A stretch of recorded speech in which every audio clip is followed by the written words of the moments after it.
Let's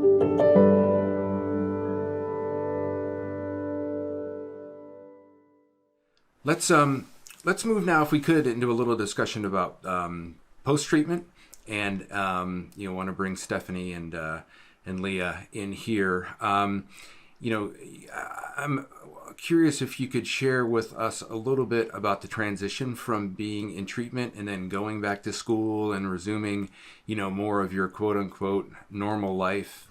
Yes, so my transition back to middle school was fairly easy.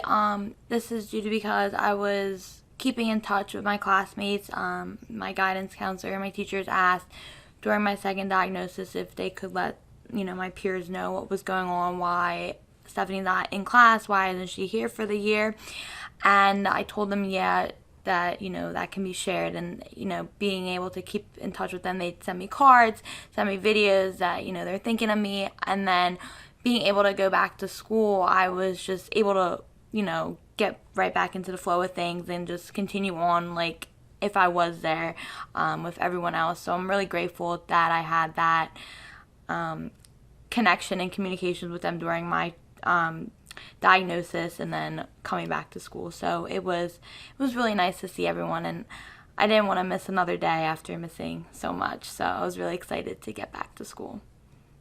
Well, Stephanie, she was saying how she didn't want to miss a day of school. I'm totally the opposite. Like, any chance I get, I want to miss school.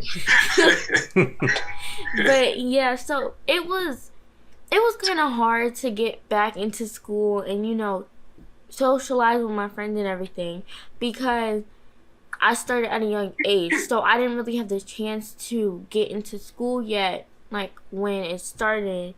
And I was, like, in daycare, so it wasn't, where I had friends that I was going to keep in touch with for a while, because it wasn't school that you would stay in for a while. So when it started, I didn't stay in touch with the people that I went to daycare with.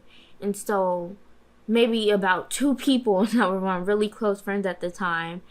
And, yeah, and then I started actual school after I went into remission, and it was really hard for me to make friends because I moved around a lot after cancer. So I moved around a lot, and so I felt like, why am I making friends if I'm just gonna move around like the next year? So I didn't keep in touch with any of my friends, and I didn't really make friends like that. The friends just kind of came to me, and I wasn't going to other people and talking to other people, and I think that kind of stopped me from being social, because now I'm not really that much of a social person, and I just kind of let people come to me, and I don't like going to other people because I'm kind of shy, but it doesn't seem like that. But it was kind of hard, and like after school activities I don't do. Just to build off of what Leah said, with her being diagnosed so young, that 1 to 5 is such a formative period for childhood development,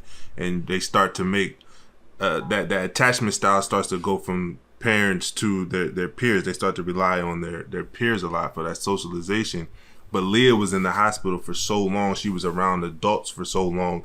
I saw her mature faster than a normal child that age. So when she got back to school, there was a big adjustment that she had to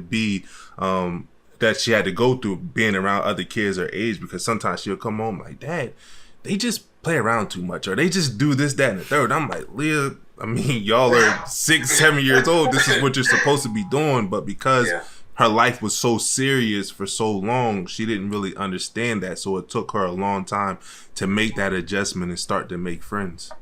I got to tell you, we saw the exact same thing with Evan. Exact same thing. Yeah. Lori, were you jumping in? Yeah, I was going to say, this is such an important conversation. You will have very different experiences, as you're hearing now, about going back to school. And a lot depends on the age and also on the child. But it's really important that the school reentry is taken seriously. You can't just go through what you've been through and come back as that child with cancer, perhaps, or just come back and jump back in when you've missed so much. When friendships that you may have had before, they now have new friends, or different clubs have been formed. It's a very hard adjustment for many people, especially if you haven't been in touch like you Stephanie were able to do, which was great. We really encourage kids to be able to stay in touch with their friends or work with their teachers, even if they have a camera, computer in the room. This is pre-COVID, where they can be able to see them, so that the students see what they look like, maybe without hair or with a Broviac. It's not just all of a sudden coming in and not having seen that person for 6 months or for a year. So that reentry process is important. They've missed a lot of school, and if they have, then you feel like you're behind. That's a terrible feeling in school. Now, a lot of hospitals have school programs, and sometimes you can even get ahead, because what you could do on a one-to-one, maybe more than you get a whole day at school. But really looking at that whole process of reentry, and to be able to look at their academic needs, their social needs, and their psychological needs. And just be kind, to yourself as children are going to go back and start to be able to go through that reentry. Otherwise, you can really be at risk of not wanting to go back to school at all and just wanting to be able to stay homeschooled.